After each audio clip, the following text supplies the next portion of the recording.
photo qui nous vient de l'université de Marne-la-Vallée et qui est au moins une spécialiste comme les autres intervenantes sur la question de la métaphore, puisqu'en 2015, elle a fait paraître Métaphore, savoir et art au début des temps modernes. Et j'en profite pour vous annoncer la parution de son ouvrage hier, son dernier ouvrage, Autoportrait, autofiction de femmes à l'époque moderne, savoir et fabrique de l'identité. Je vous fais passer des petits papiers. C'est quelque chose que j'ai coordonné, c'est quoi? Coordonné. Oui, non, mais c'est... Et donc elle va nous parler de la métaphore à l'époque de la Pléiade. On aurait pu trinquer pour fêter ça. Partie remise. Merci. Alors merci d'abord de cette invitation qui vraiment me réjouit et me ravit d'être ici à Bâle, dans cette université. C'est vraiment un grand plaisir. Et puis vraiment la réunion de tous ceux et toutes celles qui sont autour de la table est vraiment exceptionnelle et vraiment très réussie pour penser ces questions. Alors, oui, ça fait longtemps que je travaille sur la métaphore, parce que moi aussi j'ai fait ma thèse sur la métaphore, donc j'ai beaucoup d'empathie pour notre doctorant qui travaille sur ces questions-là, et donc ça fait longtemps que que j'y réfléchis, et entre autres l'une des dernières étapes, c'était ce qu'on a fait l'année dernière à Chicago, à la Renaissance Society of America, avec Dominique et Augustin, et donc je suis repartie de ce que nous avions fait l'année dernière, qui était donc, on s'était posé la question de savoir si la métaphore participait à un art de faire communiquer les espèces humaines, animales et végétales. On constatait que plusieurs représentations paraissaient concurrentes.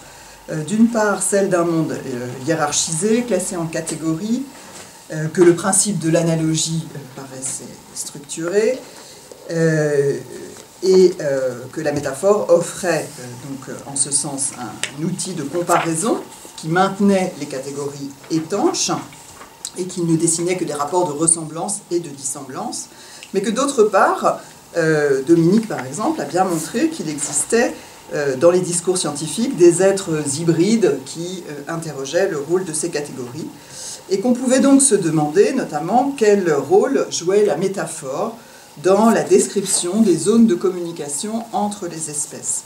Est-ce qu'elle représentait une réalité ou est-ce qu'elle fabriquait un imaginaire? Et donc plus généralement, quel était ce lien entre la connaissance et l'imaginaire?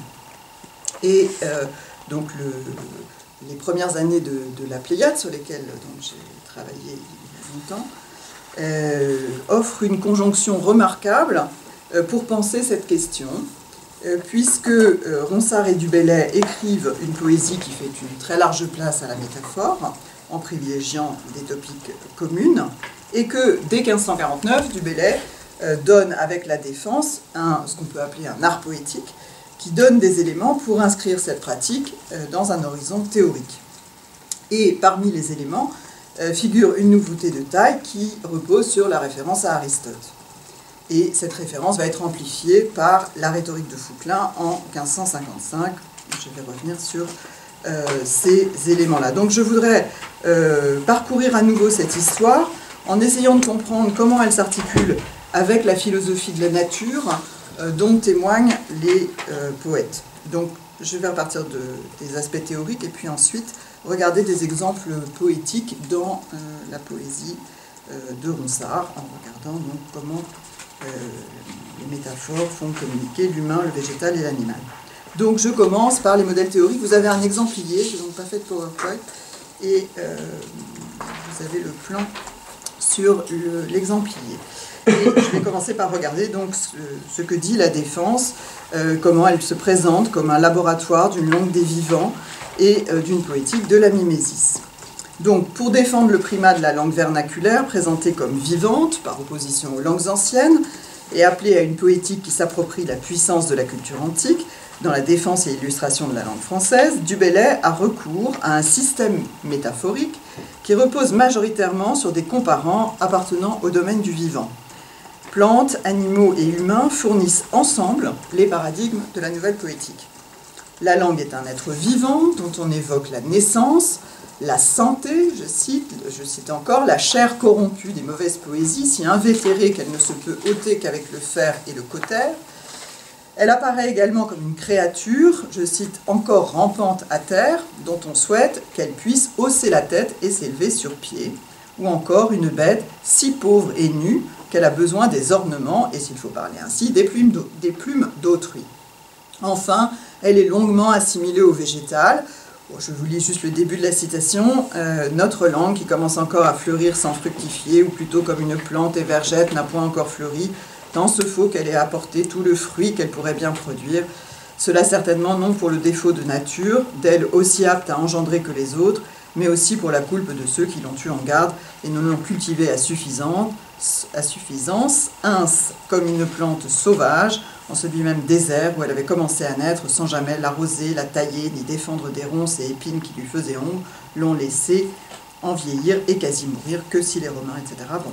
Donc vous connaissez ce passage extrêmement connu et qui est aujourd'hui le motif qui retient sans doute le plus l'attention, mais on sait par exemple que le motif de l'innutrition frappait davantage Faguet, et donc j'y ai consacré une intervention qui est en ligne au colloque sur le retour du comparant à Rouen, et qui serait assez complémentaire, dont je ne reviens pas sur les aspects que j'ai démontrés à ce moment-là. Donc dans notre perspective, on peut se demander si ces métaphores forment un système ou si elles constituent un ensemble hétéroclite. Le travail critique consiste souvent à les rapporter à leur source, plutôt qu'à regarder l'ensemble formé par le texte. Et Jean-Charles rappelait ce matin que Barthélemy Anneau, sévère lecteur en 1550, considérait pour sa part que les figures étaient trop nombreuses et qu'elles étaient disparates. Tout le commencement du chapitre est de translation vicieuse et inconséquente, commençant par manger, moyennant par planter et finissant par bâtir, en parlant toujours des mêmes choses, auxquelles vice tombent coutumièrement ceux qui toujours veulent métaphoriser où il n'est besoin, et appliquer figure ou propriété serait mieux convenante. Ailleurs, le censeur dénonce avec ironie une, je cite, trop grande friandise de métaphores, qui les lui fait souvent improprement assembler. Dans le cadre d'une œuvre qui se donne pour un texte de prose didactique, Anneau souhaite un usage modéré de la métaphore et préférerait que Du Bellay emploie les mots propres. Donc Jean-Charles Montferrand a montré la valeur de manifeste portée par le style même de la défense, proposant la mise en œuvre des principes qu'elle énonce. À ce titre, les métaphores jouent un rôle clé. Leur caractère topique en fait des procédés d'imitation des auteurs admirés, et leur caractère figuré leur permet de mettre en rapport les abstractions d'une langue désirée avec les réalités du monde. Grâce aux emprunts et aux transferts, elles développent les virtualités du français pour dire adéquatement les sciences et les savoirs. Le choix esthétique de Du Bellay correspond à une vision linguistique. Les langues sont arbitraires, elles n'ont pas d'accès immédiat à l'être, à la connaissance de l'être. Il faut donc les enrichir par le travail de l'illustration lexicologique et tropologique pour qu'elles puissent atteindre l'être. Il n'y a pas de mimésis sans médiation dynamique. C'est la nature même de la connaissance dans le langage que d'être une médiation dynamique. La translation métaphorique est ainsi un moyen privilégié d'atteindre l'être grâce au détour, et un détour qui est en même temps une imitation. C'est un mouvement ancré dans un sujet qui est caractérisé par un corps et par une énonciation. Ce qu'on va appeler le naturel du poète digère les auteurs imités pour se les approprier et produire par la conjonction du travail et du talent une œuvre immortelle. Je vous ai mis les citations, je ne les lis pas, qui sont bien connues de la défense sur le naturel du poète et l'alliance du travail et du naturel. Relégué au rang d'hypothèse irréelle dans la première phrase de la défense, la conjonction de la nature et d'une langue universelle cède la place à des rencontres individuelles entre un tempérament et une langue particulière dans un discours structuré par les métaphores. Je vous ai remis la première phrase de la défense. Il me semble que c'est très important que la défense commence par « si la nature ».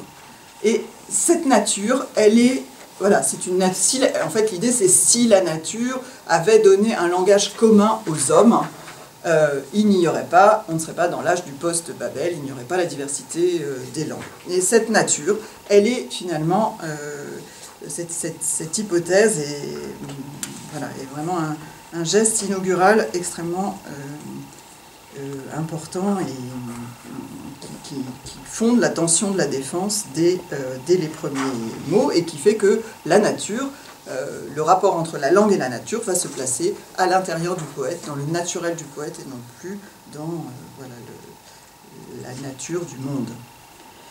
Du Bellay a ainsi recours aux métaphores pour évoquer le rapport du discours scientifique aux connaissances, qui apparaît comme une appropriation du vivant. Alors, je cite, « La philosophie a adopté Platon et Aristote pour ses fils, non pour être nés en Grèce, mais pour avoir d'un haut sens bien parlé et bien écrit d'elle. Il a ajouté bientôt, quelques bonnes personnes donnera à notre langue la fleur et le fruit des bonnes lettres. Je vous rappelle qu'il refuse les savoirs reliques de corps morts, tenus à distance des profanes, qui ne savent pas suffisamment de grec ni de latin. Il parle aussi d'un reliquaire de livres. Les métaphores viennent, à l'inverse, produire la nature dans le discours et rendre la vivacité de la connaissance produite dans le discours vernaculaire, ce qui est impossible à travers des langues aujourd'hui mortes, coupées du corps de l'énonciateur. Elles viennent produire ce qu'il appelle la vive énergie de la nature. Citation de la page 113. Et donc elles finissent, ces métaphores, aussi par brouiller les limites conceptuelles en employant les concepts comme des métaphores.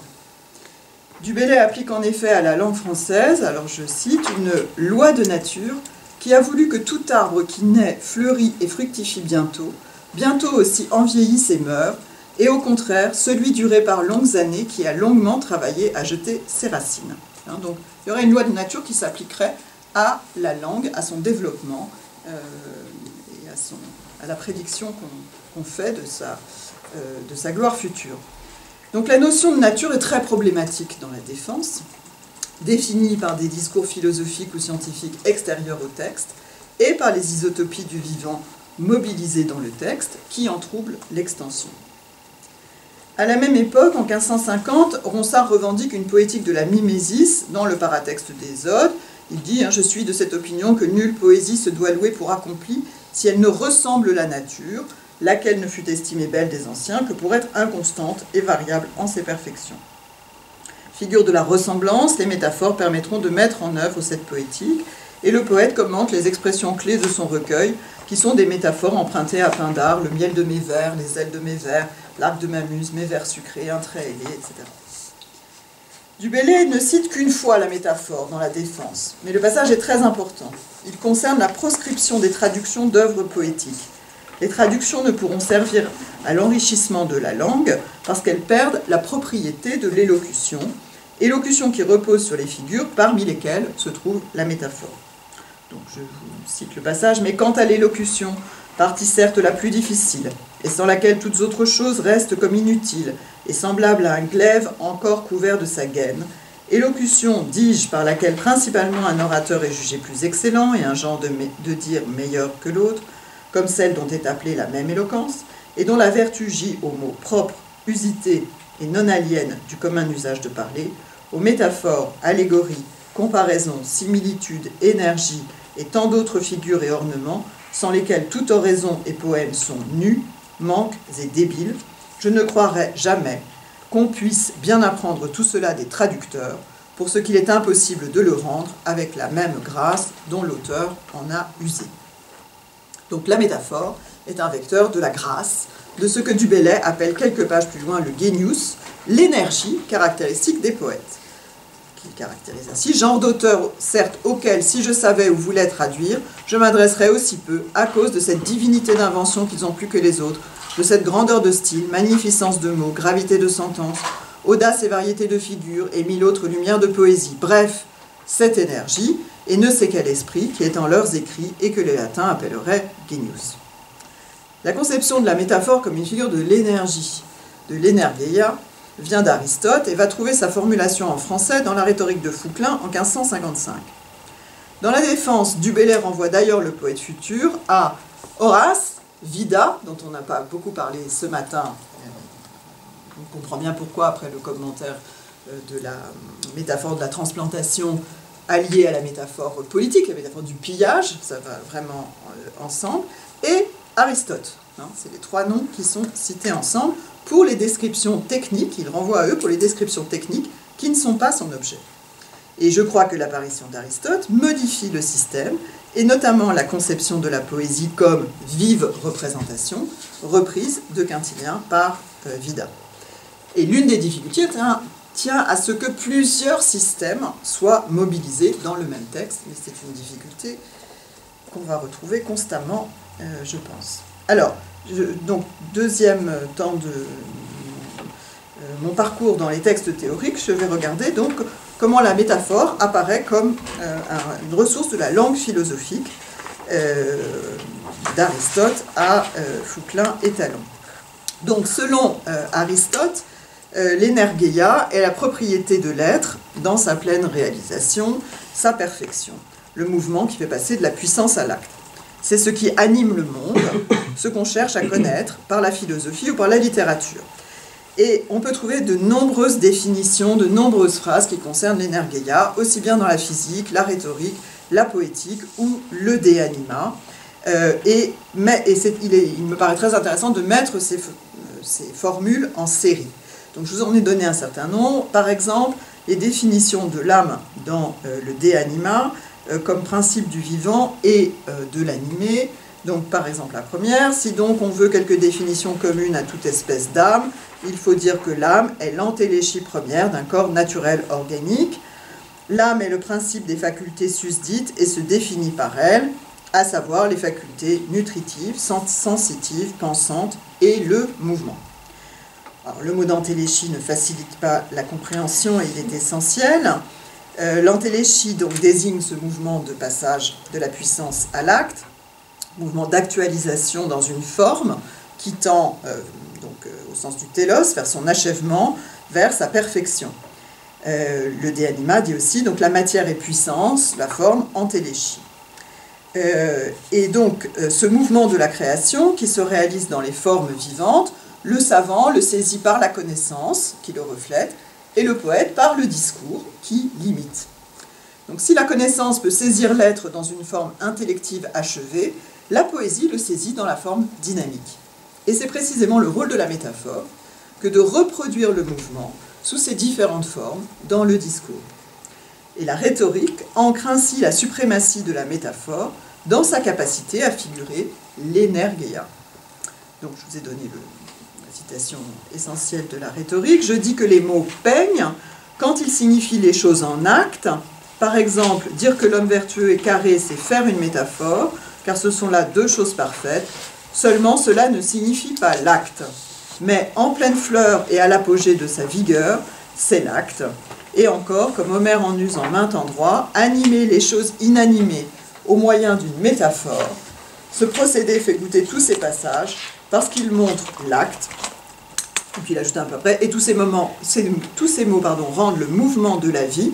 Or, l'acte est le mouvement. Alors, il faudrait toujours prendre le grec et non pas les traductions, hein, par exemple. Là, Edenergeia kinesis, et qui dans des éditions anciennes était noté Edenergeia mimesis. Donc l'énergeia est un mouvement, ou l'énergeia c'est la mimesis, l'imitation.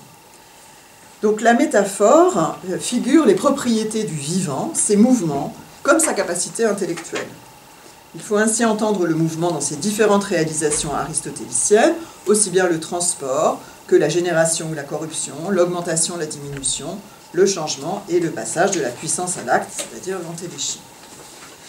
Dès lors, la métaphore permet d'inscrire la langue qui est arbitraire dans l'être du poète et dans celui du lecteur grâce au mouvement miroir de la création et de l'intellection.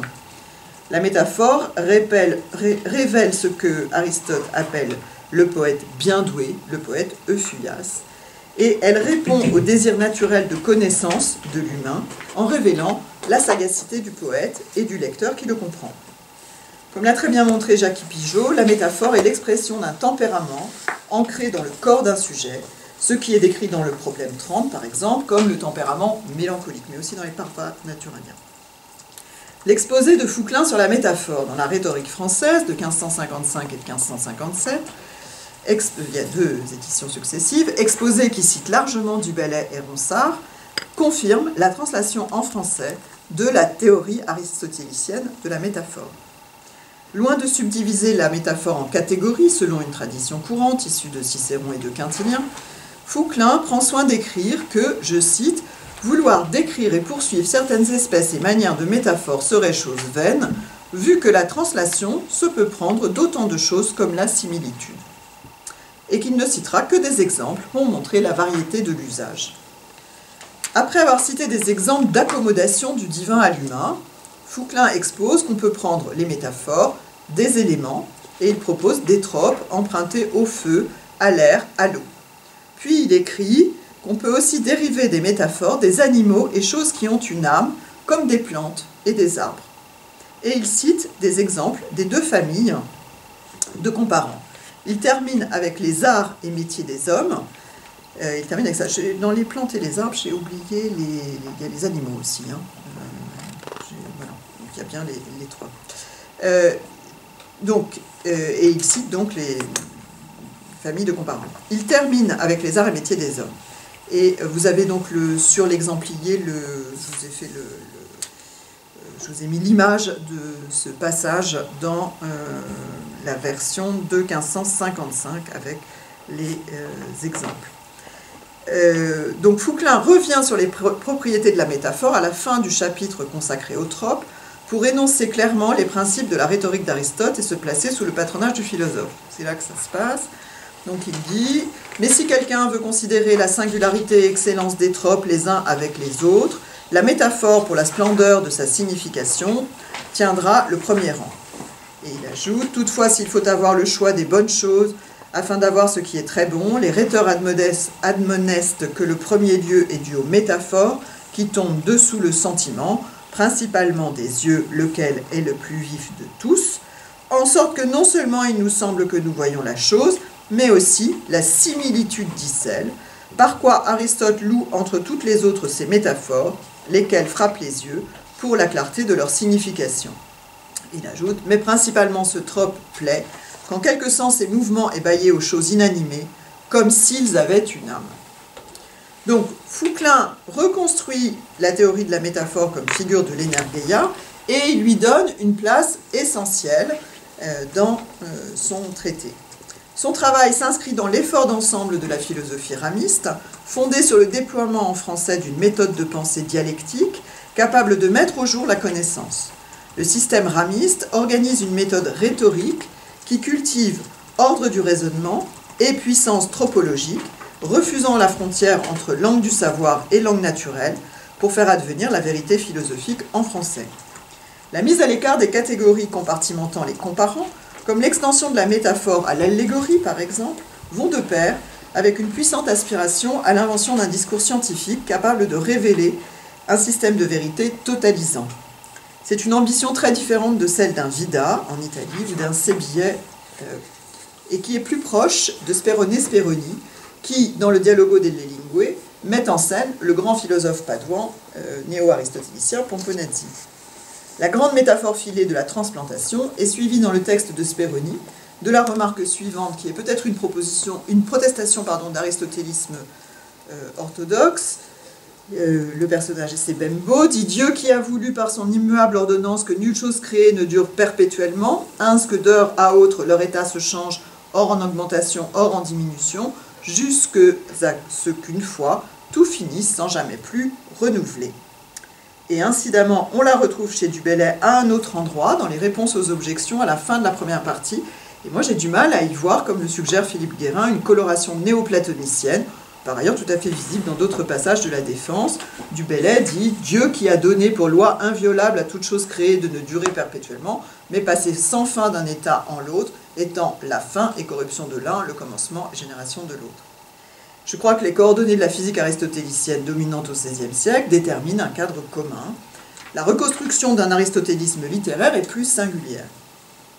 Comme l'a signalé Mireille Huchon, il est remarquable que Fouquelin, qui s'inspire de la Rhetorica de Talon parue en 1549, modifie considérablement le passage concernant la métaphore. Et vous avez les deux passages des deux éditions de Talon au verso. Il introduit la mention du nom d'Aristote, qui n'est pas du tout dans le traité de Talon en 1549, et des réflexions empruntées à la poétique et à la rhétorique. Ces réflexions sont ensuite précisées par Talon. Vous avez à droite l'édition de 1560 de Talon, qui va introduire en grec, et avec les références dans les manchettes, tous les passages de la rhétorique d'Aristote et les exemples empruntés à Homère. Donc on est tenté d'accorder toute leur importance aux exemples qui ont été proposés par Fouquelin en 1555, puis 1557, qui sont tirés de Ronsard et de Du Bellay, et de la traduction d'Héliodore par Amyot, qui sont venus remplacer les exemples latins de 1549 chez Talon, qui étaient des exemples empruntés à Cicéron. Et c'est bien ce que fait Mireille Huchon, qui pense que ces exemples ont toute leur importance dans l'élaboration théorique.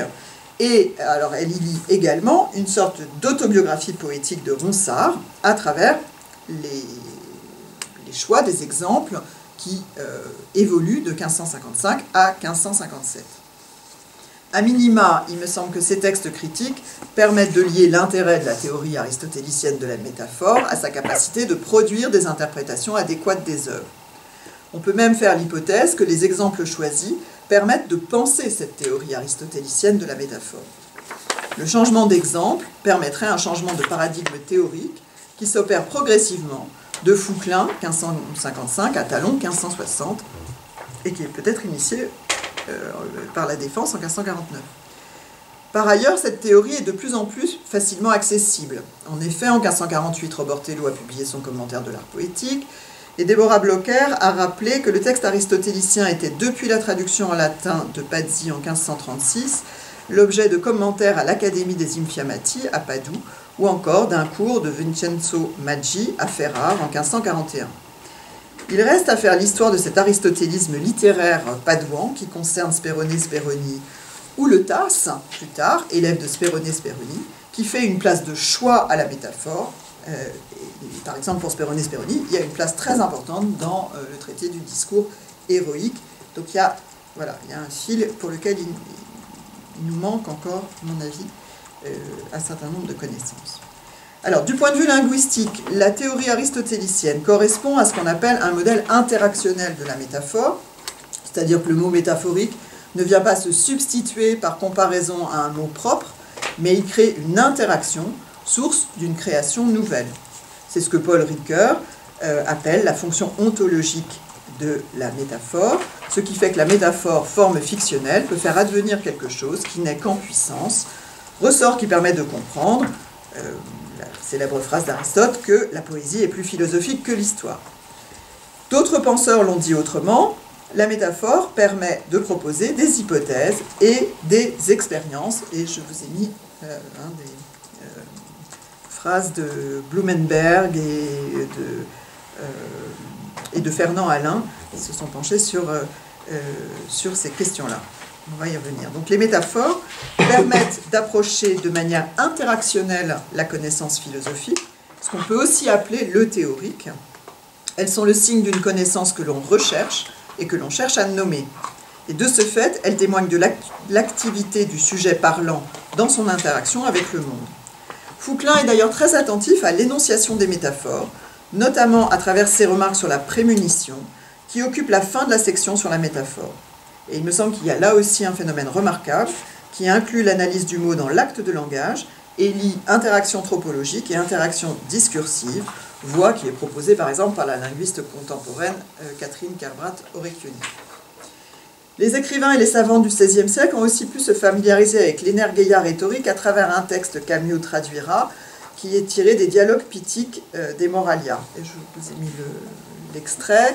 Donc, Plutarque écrit « Aussi comme Aristote disait qu'Homère seul insufflait aux mots le mouvement de la vie par sa puissance créatrice, dit Athènes Energeian, je prétendrai volontiers pour ma part que les offrandes de ce sanctuaire sont douées au plus haut point de la faculté de se mouvoir et de donner des signes en liaison avec la préscience du Dieu.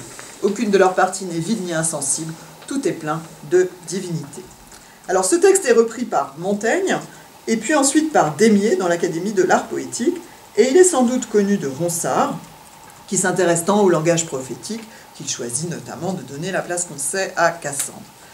Plus largement, l'univers est pour lui un réservoir de signes, et le poète est celui qui les interprète et qui fait prophétiser les créatures vivantes. Dans cette activité, comme le professe le texte de Plutarque, les métaphores sont des auxiliaires ambigus. La place de la métaphore au sein de la poétique de la Pléiade correspond donc à une vision philosophique de la place de l'homme artiste savant dans la nature. La figure est le lieu d'un cratilisme secondaire, le lieu d'une grâce malgré la chute, dans lequel l'individu se lie à la puissance naturelle pour l'interpréter en musicien et en philosophe. Mais le grand Pan est mort, Plutarque nous l'a dit, et sous leurs aspects conciliateurs, les puissances du langage permettent d'explorer un rapport problématique avec la nature plutôt que d'en proposer un savoir certain. Et je voudrais donc regarder quelques textes maintenant de Ronsard, quelques exemples de ce qui concerne l'homme, la plante et l'animal, à travers des métaphores, des métamorphoses et même des métampsychoses. On dirait un vrai charlatan qui fait l'article, voilà, qu'on va trouver tour à tour. Alors Ronsard revendique une poétique de la mimésis naturelle, dans laquelle la métaphore joue un grand rôle d'animation du monde par la reproduction des mouvements et la mise en rapport des espèces du vivant. Donc la poétique ronsardienne est une poétique du mouvement, de la copia, de la nature naturante. Je vous renvoie à tout ce qui est formidablement écrit là-dessus, par André Gendre, par Terence Cave, par Michel Jeanneret, par d'autres. Moi, j'avais consacré beaucoup de choses dans ma thèse au mouvement, aux figures du mouvement, par exemple. Donc je ne vais pas tellement revenir là-dessus. Mais un tout petit peu quand même, il faut bien l'avoir en tête. Donc dès les premiers recueils, la métaphore est utilisée pour transporter les propriétés mobiles d'une espèce à l'autre. Donc, par exemple, j'ai pris des exemples dans les amours, le poète se fait animal pour s'approprier des mouvements sans entrave. Par exemple, le vol des oiseaux, je vous ai mis le sonnet 204. Je cite juste la deuxième strophe. Mon cœur, hélas, qu'en vain je rappelle, or, vola dedans. Oui, c'est ça, vola dedans, ainsi qu'un jeune oiseau qui, s'enfeuillant dedans un arbrisseau, de branche en branche, à son plaisir, s'essore. Et puis, donc, il est pris dans le filet. Je vous ai mis également le sonnet 143, et que ne sont et d'une et d'une autre elle, mes deux côtés emplumés alentour. Ô par le ciel, sous l'escorte d'amour, je volerai comme un cygne auprès d'elle. De ces deux raies ayant percé le flanc, j'empourprerai mes plumes dans mon sang pour témoigner la peine que j'endure.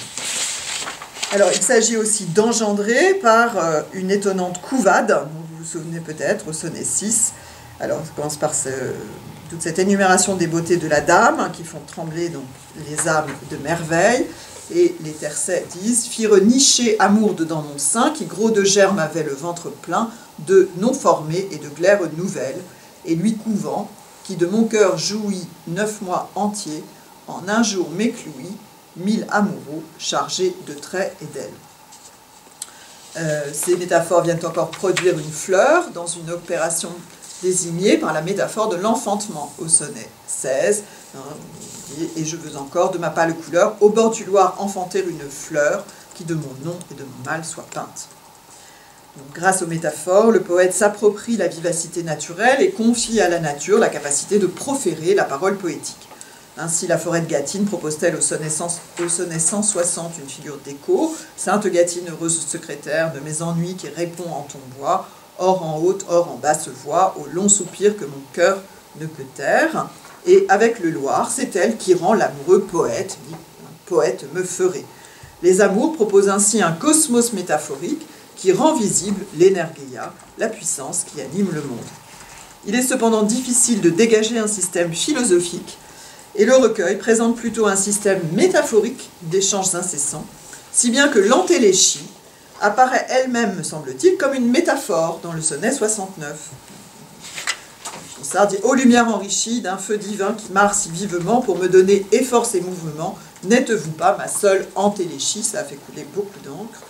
Et finalement, voilà, je pense que ce terme est employé comme une métaphore. donc l'abstraction philosophique devient un comparant, de même que les atomes qui désignaient dans la préface des Odes les métaphores, ressources de la création du recueil. D'autres poèmes délivrent des conceptions plus explicites. Le bocage fait des animaux des signes naturels. Ainsi la grenouille. Le laboureur à ta venue, joyeux de ton chant, te salue comme prophète du printemps. Or tu prédis le beau temps, or la pluie, or l'orage. Ou encore les frelons, et rien ne murmurait sinon par l'air que de Bello le nom qui serait beaucoup plus digne d'être dit par la voix d'un cygne. Ou les fourmis, que dirais-je plus? Vous avisez les vents que vous prophétisez, plus d'un jour devant leur venue. La nature vous est connue, et toutes les saisons des cieux. Bref, vous êtes de petits dieux. Dans ce dernier exemple, on voit que non seulement la parole est transférée aux animaux, mais encore la connaissance de phénomènes naturels qui en fait de petits dieux ayant accès à une science du temps. Comme le poète, les animaux produisent des signes grâce auxquels les humains peuvent interpréter la nature. Dans son chapitre sur Ronsard à l'écoute des signes, Jean Séhart s'intéresse beaucoup au rapport de l'homme et de l'animal. Et il attire l'attention sur des vers de l'hymne de Charles cardinal de Lorraine, de 1559, définissant le propre de l'homme. Ce qui fait différer l'homme d'avec la bête, ce n'est pas l'estomac, ni le pied, ni la tête, la face, ni les yeux. C'est la seule raison et notre esprit logé au haut de la maison du cerveau son rempart, qui le futur regarde. Commande au corps là-bas, et de nous à la garde, mais ce qui l'homme fait de l'homme différé, c'est la seule parole et savoir proférer par art ce que l'on pense et savoir comme sage mettre les passillons de notre âge en usage. Jean Séhart commente, ce qui distingue l'homme de l'animal, ce n'est pas le corps mais l'esprit. Il recite, qui le futur regarde. La capacité à prédire est ainsi une propriété humaine. Le signe émis par l'animal demande à être interprété par une parole habile, celle qui permet de donner une forme accomplie à la pensée. Les métaphores sont ambiguës et polysémiques et opèrent ainsi les médiations entre les ordres divers, comme dans l'usage qui en est fait par les sibylles, qui délivrent les messages des dieux dans une forme mystérieuse qui seule peut convenir à la disproportion entre l'humain et le divin. En prêtant un langage anthropomorphique aux animaux, elles expriment cependant une connivence entre le poète et ce que René Char appellera le peuple des prés. Le blason du hou étend cette connivence au végétal. La métamorphose pousse la métaphore du côté de la fiction. Ainsi disant, s'éleva, et levé elle trouva, que Ja raidissant sa plante, en 9 racines lentes, et ses grèves en un tronc, et l'écorce qui a donc lui remplissait dessus la hanche, et sur la poitrine blanche. Elle vit ses bras jumeaux s'allonger en 2 rameaux, ses doigts en branches couvertes, ses cheveux en feuilles vertes, qui de piquerons aigus se hérissaient par-dessus, et tout au rond de sa souche, de peur que Pan ne la touche. La métamorphose permet d'affirmer la nature animée et quasi anthropophyte de l'arbre. Avec les arbres naissent toujours des esprits qui croissent comme l'arbre et meurent lorsqu'ils sentent leurs arbres morts. Et enfin, issu de la métamorphose, le hou de la cour de Jean Brinon devient par métaphore animé et rappelle la curiosité naturelle des palmiers qui se joignent que Dominique Branchet a étudié. À ce hou émerveillé, comme s'il fût oreiller, fait venir à sa fenêtre pour ouïr parler son maître, et peu s'en faut qu'il ne met dans la chambre le sommet de son chef, pour mieux apprendre cela qu'il pourrait entendre, et pour s'aller enlacer à son col et l'embrasser. Et ce faisant, il égale les amours d'un palme mâle qui, fait amoureux nouveau, se pencha sur un ruisseau pour caresser d'un grand zèle à l'autre bord sa femelle. Le végétal communique avec l'homme pour mieux apprendre.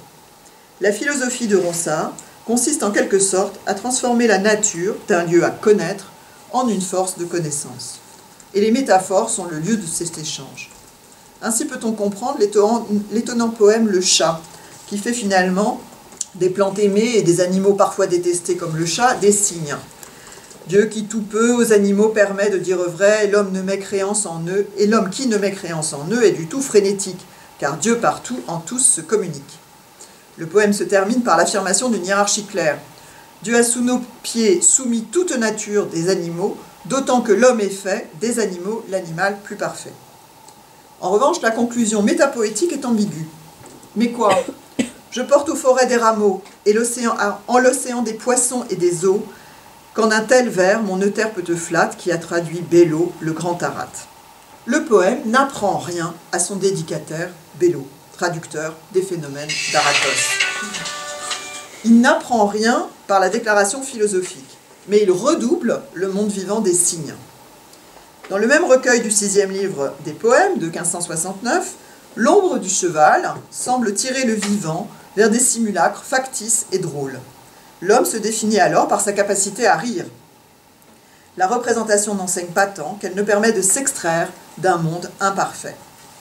Et que penser du discours à Julien Chauveau qui clôt le recueil en proclamant une croyance en la métempsychose appuyée sur l'observation de la métamorphose biologique. De l'homme vient un crapaud, un serpent, main vert tortue qui sans eau va rampant sur sa carcasse et le corps changeant d'être, autre animal en sa place fait naître. Cet animal se change en autre après, ce sont de Dieu les modements exprès. Vois-tu le ver, honneur de la Touraine, qui de sa bouche avec les pieds amène le fil sur fil en tirant allongé, était un œuf qui en ver s'est changé, après avoir vomi toute sa soie. Ce ver fâché, comme ennuyé de soi, soudain se change et vole par les prés, fait papillon aux ailes diaprées, de rouge, vert, azur et vermillon, puis se fâchant d'être tant papillon, devient chenille et pond des œufs, pour faire que par sa mort il se puisse refaire. L'interrogation devant la variété naturelle aboutit à une méditation morale sur la mutabilité, inspirée par le discours de Pythagore au livre 15 des Métamorphoses d'Ovide. C'est la loi de nature et de Dieu, dit le vers 103. Comme la fiction de la métamorphose, l'accumulation métaphorique propose un discours qui représente la vicissitude mondaine et permet à l'esprit de la comprendre, de l'embrasser, de se l'approprier. Le discours dit ces termes: le temps mangea toutes choses consomme, ville, château, empire, voire l'homme, l'homme à qui Dieu a promis sa maison, qui pense, parle et discourt par raison, duquel l'esprit s'envole outre la nue, changeant sa forme en une autre se mue. Le 7e livre des poèmes offre un texte très intéressant pour nos problématiques, c'est le pin. Ronsard s'adresse à un pin qui se trouve dans son jardin de Saint-Côme. Pin dont il a peur qu'on le coupe pendant les combats des guerres de religion. Tous ces recueils sont très marqués par la Troisième guerre de religion de 1568-1570. Le pin abrite Attis, prêtre de Cybèle, et le couper ferait donc couper du sang. Il ressemble aux chênes de Cérès, je cite, où la dryade était dessous vivante, naissant, mourant, tout ainsi que la plante. Le récit de la légende d'Attis va permettre de s'approprier les vertus vivaces, Ronsard dit qu'il le raconte, afin que telle histoire, en tous endroits, fleurisse par mémoire. L'histoire d'Attis commence par l'émasculation du héros qui se fait prêtre de Cybèle. Je cite, et c'est témoin d'un caillou moissonna. La métaphore agricole dit le transfert des propriétés du vivant, de l'humain au végétal, transfert qui est une dégradation, une amputation de la capacité créatrice. Je cite encore, les deux témoins gros de glaire féconde, sans qui serait un grand désert ce monde, ce n'est ton doigt, ton oreille ou ta main, mais les auteurs de tout le genre humain. Le paradoxe du poème vient établir une série de métamorphoses allégoriques qui établissent une compensation incomplète de l'humain au végétal, des mots aux choses, de la connaissance au réel, de la poésie à l'expérience douloureuse. Amputé, Attis s'exprime dans un assez long discours pathétique d'adieu à soi-même, de regret de sa totalité perdue. Quand j'étais tout, je fus recommandé pour être beau. Or, je suis ridé, pâle, défait, abominable, infâme, tout ensemble homme et tout ensemble femme. Et si ne suis ni l'un ni l'autre, deux. Et toutefois, mon corps est tous les deux. Cybèle envoie un des lions qui tire son char le rattraper, puis se ravise et le transforme en pain. Arbre qu'elle chérit. Ronsard offre alors un décodage paradoxal de la fable. Attis est, je cite, le philosophe sage qui vit loin des villes et aime Cybèle. Il dit « Elle ne signifie, à mon avis, que la philosophie. L'émasculation signifie la libération du sensible. Je cite « De ta fantaisie, tu arrachas folles affections, mondain plaisir, humaine passion. L'homme est un centaure et Attis se libère de la part animale en faisant obéir les sens à la raison. Fondu dans la nature, mais dépouillé de sa sensibilité, Attis est devenu allégorie de la connaissance. La philosophie apparaît aussi, ainsi, bien peu désirable. Dans un dernier mouvement, le poème revient à la réalité du pin du jardin qui s'anime grâce aux métaphores. Je ne requiers pour tout loyer sinon qu'au vent ton pin puisse siffler mon nom. Me chante donc la cime non muette d'un pin parlant, non un mauvais poète, car j'aime mieux ces sifflements divers que le froid son de quelques méchants vers. La douce communication métaphorique entre l'homme et le végétal s'oppose à la violente allégorie philosophique de l'émasculation. Ronsard conclut d'ailleurs que cet exercice d'échange poétique avec le pain opère une véritable thérapie. Ainsi crevant, je passe la journée, lorsque la fièvre en mon corps encharné ronge mes os, suce mon sang. Ainsi la muse peut alléger le souci, et le malheur ne nous saurait tant poindre que la douleur, en chantant, ne soit moindre. Exercice mélancolique, la création poétique métaphorique réalise une forme de connaissance dont l'articulation avec la philosophie est problématique. Forme subjective, elle multiplie les interactions entre l'homme et le monde dans une poursuite sans fin qui met en question l'unité du concept de nature. Sa puissance multiforme interroge les hiérarchies et les séparations, comme les vicissitudes des guerres de religion interrogent l'unité de la chrétienté. À la poursuite d'une nature qu'il représente unifiée par une cause transcendante, le poète donne à voir les divisions paradoxales des hommes de la première modernité, aux prises avec les bouleversements épistémologiques et historiques. À la fin des œuvres de 1584, il place un poème sur les pronostics sur les misères de notre temps, consacré aux signes qui mettent en garde les hommes contre la division religieuse et les guerres qu'elle provoque. Jean Séard cite la fin de ce poème en soulignant que Ronsard refuse de donner une explication sur l'origine des prodiges, divine, produite par des démons et la parole humaine, ou due au hasard. Ronsard conclut « Je n'en sais rien. L'homme qui est humain ne tient de Dieu le secret en la main. » La nature reste mystérieuse. Et Ronsard, devant les signes, fait bien penser à un voyageur de Queneau que j'ai rencontré cette semaine. Donc je vous livre cette petite comparaison bien lointaine, qui vous distraira. Donc un sonnet qui s'appelle « Le voyageur et son ombre ». Un voyageur pensif en fronçant fort son front contemplait la nature. Énorme, énorme chose, pleine de mystères et de contradictions, pleine de boules puantes et de fleurs écloses. Tout autour s'étendaient les prés, la verdure, les volcans, les jardins, les rochers, l'azur, les forêts, les radis, les oiseaux, les pinsons, les golfes, les déserts, les bœufs, les charançons. Et le penseur pensif, toujours fronçant sa hure, contemplait, contemplait, contemplait la nature.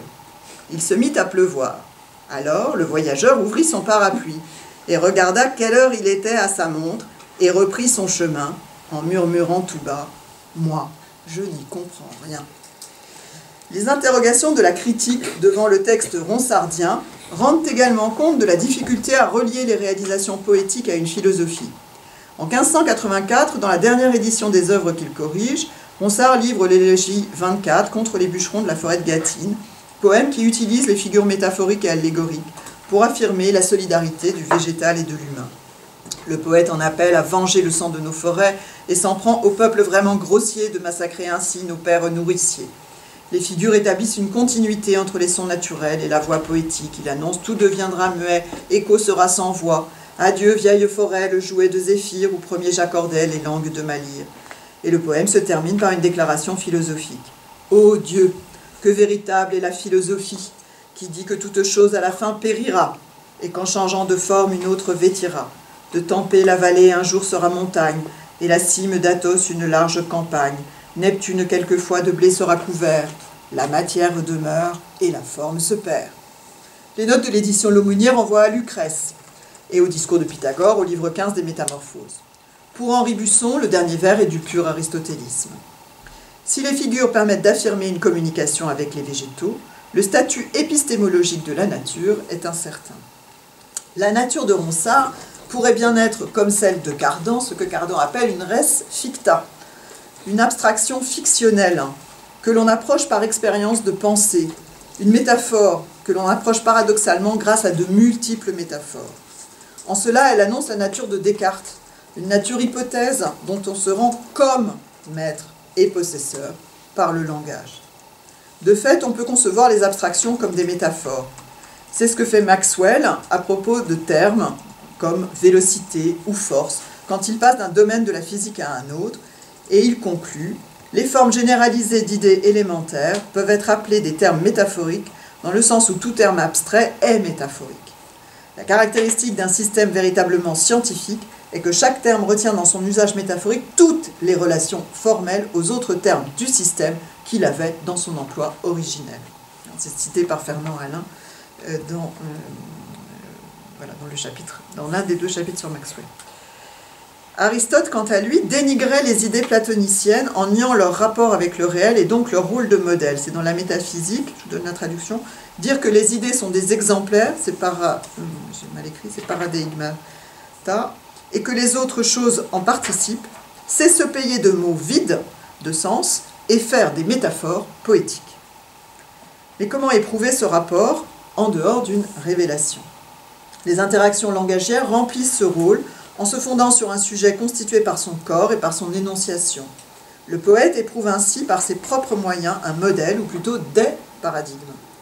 La vivacité de la représentation du sujet accrédite l'authenticité de la mimésis du monde, au point que Duperron dit quand Ronsard meurt, le grand Pan est mort, comme si Ronsard avait proposé un miroir animé du monde. Mais le grand Pan est mort depuis longtemps, je vous l'ai déjà dit tout à l'heure, Plutarque l'avait raconté. Les hommes sont entrés dans les divisions de l'histoire et dans la fragmentation des connaissances. Pourtant, la nature duelle de la métaphore permet de tenir ensemble des éléments disparates et de présenter le poète dans un rôle de prophète, utilisant, comme les sibylles, les métaphores, s'appropriant leur mystérieuse puissance et leur vivacité pour représenter les réalités du monde comme des signes animés de l'énergie créatrice du poète. La mise en rapport de nos textes théoriques et de nos corpus poétiques met en évidence des paradoxes qui ne sont pas si différents. Ils affichent des ambitions totalisantes, mais s'actualisent finalement dans la fragmentation de multiples tentatives unies par un sujet. Les modèles du vivant changent, se font concurrence et se concilient parfois étrangement. La castration philosophique d'Atis dit peut-être le deuil d'une connaissance totalisante.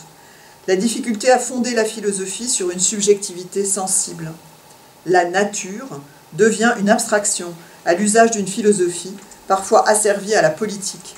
C'est le cas de la défense, dans laquelle la nature vient soutenir un patriotisme hégémonique. La construction rhétorique d'une unité du vivant accompagne chez Du Bellay la promotion de la notion de nature comme un universel qui sert de support à la construction de la notion de culture nationale et donc de l'appropriation de l'idée de culture. La nature est clairement une fiction par rapport à laquelle Du Bellay construit son système.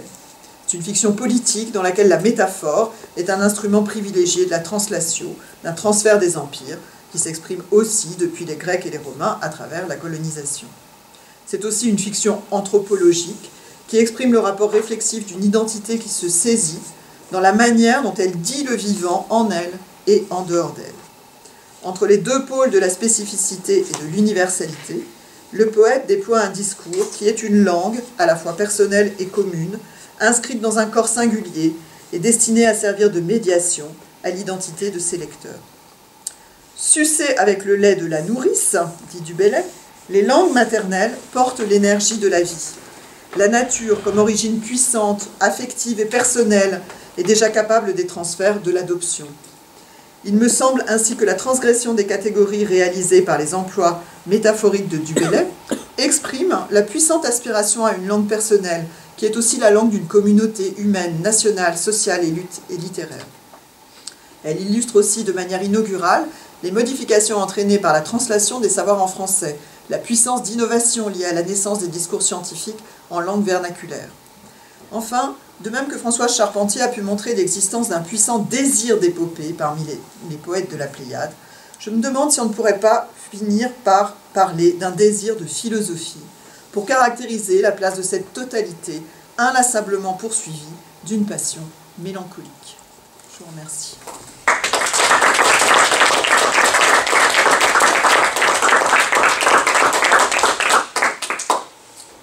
Merci Caroline, merci pour cet immense parcours allant d'Aristote à Queneau et en passant par Du Bellay en théorie, Ronsard en pratique. Alors moi j'ai une question sur est-ce que dans le travail que tu as fait, tu as repéré des distinctions entre des usages de la métaphore pour les végétaux, pour les animaux? Est-ce que même entre les animaux, est-ce que tu vois des usages différents entre les oiseaux, les poissons Ça, je ne saurais pas... Non, tu aurais des exemples précis de termes que tu souhaiterais... les mouvements ne sont pas les mêmes. En général, les oiseaux volent. Il arrive que les poissons volent. Et dans ce cas, c'est remarquable.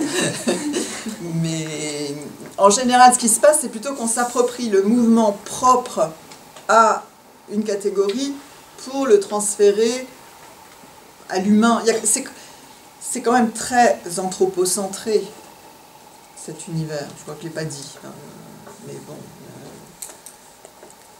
on voit bien que tout ce qui est dit est quand même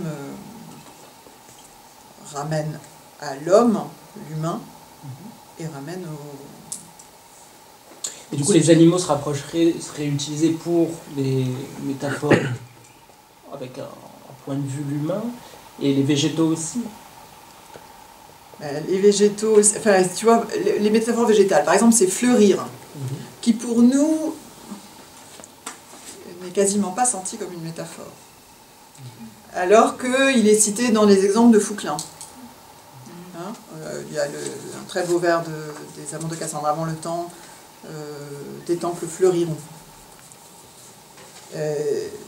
Donc, le végétal est utilisé comme une métaphore pour ses propriétés de croissance, de vivacité. Je crois vraiment que le modèle aristotélicien explique vraiment très bien ça. Après, alors il y a des fleurs spécifiques, par exemple, qui vont apparaître beaucoup dans les amours, mais qui sont souvent reliées au texte des métamorphoses ou aux fables des métamorphoses. Donc, si tu veux, si la connaissance, je ne peux pas te répondre, mais j'avais étudié assez en détail les différents types de mouvements. Par exemple, moi, dans ma thèse, c'était classé par les mouvements terrestres, les mouvements aériens, donc les déplacements locaux, la croissance, la génération, la corruption. Enfin, j'avais travaillé avec ces modèles-là, puis à l'intérieur, en regardant différents modèles. Mais j'ai l'impression que la connaissance de la nature c'est-à-dire que j'ai l'impression qu'il y a une tension entre, d'une part, un véritable intérêt pour le monde naturel, qui s'exprime par exemple pour le houx de Jean Brugnon, le pin de son jardin, il me semble que ça dit quelque chose de très... Et que là, quand il fait jouer les métaphores, il nous montre cette connaissance de la nature, et que quand on est dans des choses plus... des positions plus théoriques, et Ronsard en a pris beaucoup dans sa philosophie, dans sa poésie, au moins depuis les hymnes, mais même avant. Il y a un conflit, quoi. Donc la métaphore joue à un niveau, et la conception des rapports entre les règnes, telle qu'elle peut être pensée, me semble-t-il, joue autrement. Ou alors il a peur. J'ai une question un peu naïve, mais en fait c'est par rapport à cette question du mouvement, parce que ça me faisait penser aux exemples que tu donnais, Violaine, avec cette métaphore architecturale, où finalement ce qui compte, c'est au contraire d'arrêter le mouvement du temps, avec des images de la solidité, le monument inaltérable, qui justement ne bouge pas. Donc là, les propriétés qu'on emprunte au domaine référentiel de la métaphore sont le contraire de cette... Alors ils emploient aussi la métaphore de l'architecture, et aéré Pérennius, donc elles jouent l'une par rapport à l'autre, mais justement, effectivement, c'est toujours c'est plus durable que le marbre, donc la métaphore de l'architecture, de la solidité, est dépassée par l'appropriation de la vivacité naturelle. D'accord. Et ça, je crois que c'est quand même aussi assez caractéristique.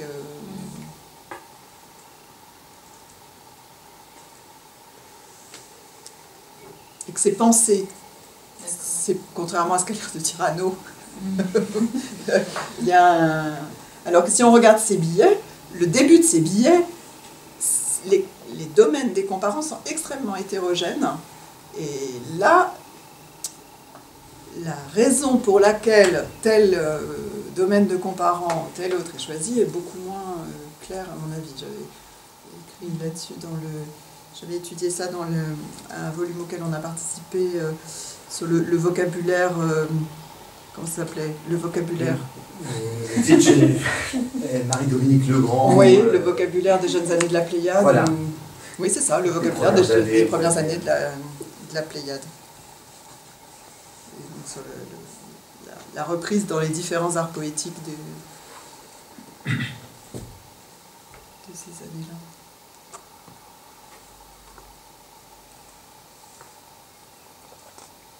Et est-ce que tu connais enfin c'est beaucoup plus tardif, le traité du médecin Jourdain Guiblet sur la comparaison de l'homme et du monde? Enfin, Violaine doit le connaître, mais Jourdain Guiblet. Oh, alors je peux dire tranquille. Ça pourrait t'intéresser voilà, parce que oui, en fait, non, je le note. Il répertorie tous les tropes en fait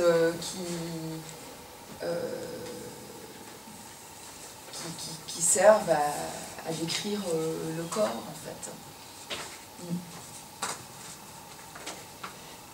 Et, enfin moi j'ai pas fait le travail, mais peut-être que ça pourrait être un lieu d'investigation intéressant. Et donc c'est quand? Il est où? Alors Jourdain Guiblet, il est donc c'est début du XVIIe siècle. Ah oui, c'est très tard. C'est un... oui. Non mais si, enfin ça veut pas dire que c'est... On est dans le modèle plutôt paracelsien, hein, enfin, c'est-à-dire le cœur est un soleil, le soleil est un cœur, hein, donc ce domaine de pensée analogique. Et enfin, moi, c'est un texte dont je me suis parfois servi parce que c'est un peu un fourre-tout, mais il répertorie enfin, tous les tropes grecs, latins.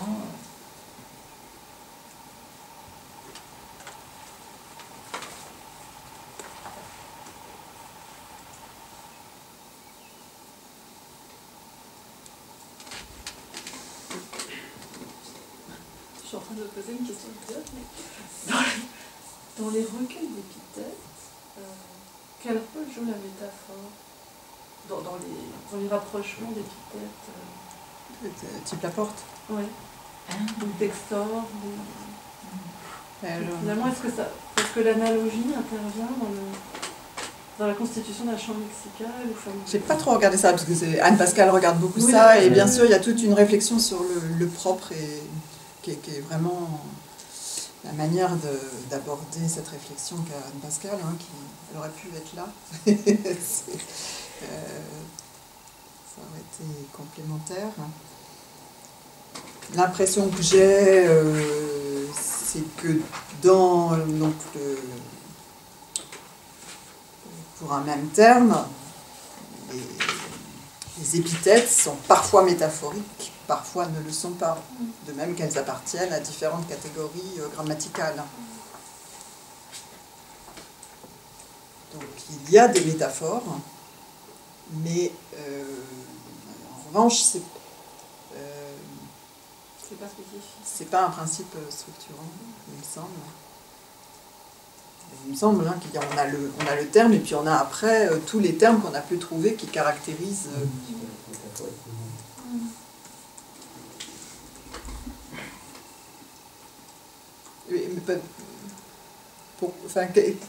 à quoi tu pensais Il y a beaucoup de logique. Non, parce que d'abord, j'étais partie sur le chaos. Je me demandais, en t'écoutant, excuse-moi, il n'y a aucune cohérence dans de ma pensée. Mais donc, non, parce que d'abord, je me suis demandé si Ronsard avait imité, comme tu parlais du mélange des règnes, le passage du déluge, par exemple, chez Ovide, où tu vas mélanger les règnes pour dire du désordre. Il y a ça chez Ronsard Oui. Je sais pas.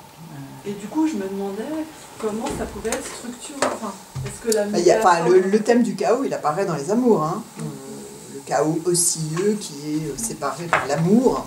Oui, mais après, tu vois, est-ce que c'est du chaos hésiodique alors, ou est-ce que c'est du chaos mélange? C'est pas les mêmes chaos. Et puis en Maréchaux, à propos de ce passage, que le déluge d'Ovide, c'est le dieu des greffes, justement.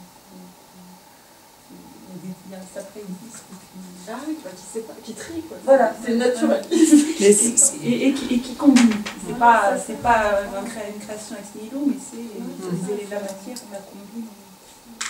Ce qui est compliqué chez Ronsard, c'est qu'on a généralement, par exemple dans les sonnets des amours, on a généralement plusieurs modèles en même temps. C'est-à-dire que le début du sonnet renvoie à un modèle poétique ou philosophique, et puis la fin, tout d'un coup, tu as un terme comme antéléchie ou un autre terme qui fait signe vers autre chose. Donc c'est très compliqué la manière, j'ai l'impression qu'il y a un certain temps, on cherchait beaucoup à identifier et à dire, voilà, Ronsard pense ça, ou Ronsard... et puis que maintenant, il y a eu un très bon article d'Isabelle Pantin, il y a à l'occasion d'un programme d'agrégation, pas le dernier, sur les nœuds de philosophie chez Ronsard. Bon, il y a tout ce qu'a écrit Anne Pascal, il y a, donc moi, quand j'ai fait l'Atlante, Alice Maintenon, elle dit à peu près la même chose. On a quand même une vision assez prudente et à se dire qu'il utilise des discours plutôt qu'à dire que ça serait l'expression d'une pensée, voilà. Ce qui est sans doute pas la même chose chez Dubartas. Il y a quelque chose de plus cohérent. Oui, je pense que quelque chose de plus cohérent, alors que Ronsard joue avec des discours Voilà. qui ne revendiquent pas forcément comme siens. Je pense que c'est plutôt des... Et moi, j'ai l'impression que c'est saisi de choses, d'opportunités pour illustrer certaines choses, alors qu'il y a sans intention intellectuelle. Oui. En revanche, il y a des constantes. Et la constante, par exemple, c'est que la philosophie, elle parcourt le monde depuis l'hymne de la philosophie. Voilà. Et finalement, c'est pour ça que la constante, elle est plutôt métaphorique. Et je crois qu'Anne Pascal, elle l'écrit aussi dans l'imaginaire cosmologique. La constante, elle est plutôt métaphorique, finalement, qu'elle n'est philosophique, voilà, théorique, quoi. Et en même temps, il y a quand même des constantes. C'est pas non plus tout à fait... C'est pas tout à fait que nous.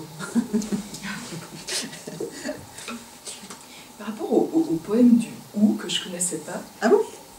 J'ai pas eu le temps de vérifier, mais je me suis dit, elle l'a forcément cité dans... Mais non, pas du tout. Ben non, mais écoute, j'ai pas eu j'ai le temps de... j'ai plein de lacunes. Non, mais c'est simplement... Je pensais que tu en avais parlé, donc... Non, mais je me disais, il y a vraiment le motif de la plante à la fenêtre, qui est une espèce de jeu avec le motif de l'amant à la fenêtre. Ça me faisait penser au Momus d'Alberti, où Momus se transforme en lierre pour rentrer par la fenêtre et violer Vertu. Non.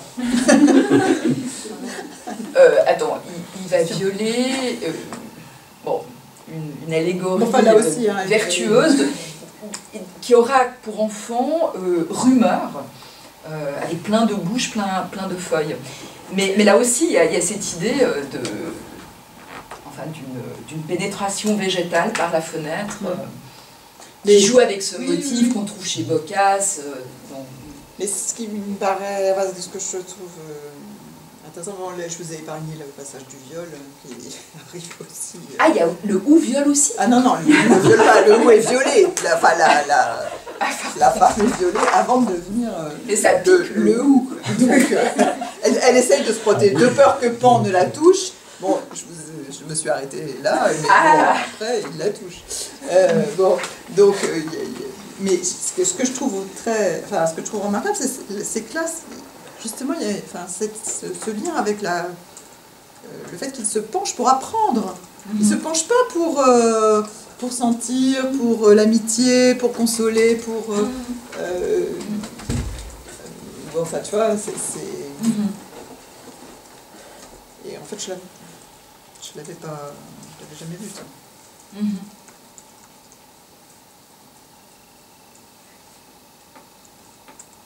Il y a ces palmiers. Et je pense que je n'aurais pas reconnu les palmiers si je n'avais pas lu et entendu tes commentaires sur ces palmiers. Je crois que j'aurais pas compris. Dubartas, on parle beaucoup des palmes. Dans l'Éden, ouais, c'est toute la topique des plantes érotiques, en fait. Et amour chaste, comme Mais ça reste soft de pas le dire. Ça reste non, mais dans Alberti, c'est extraordinaire. Parce Je suis que... pas en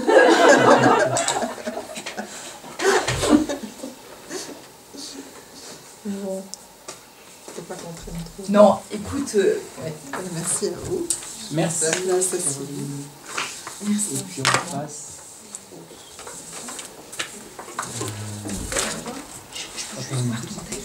Peut-être prendre 2 minutes de pause, ouais, peut-être pour installer l'ordinateur. Oui,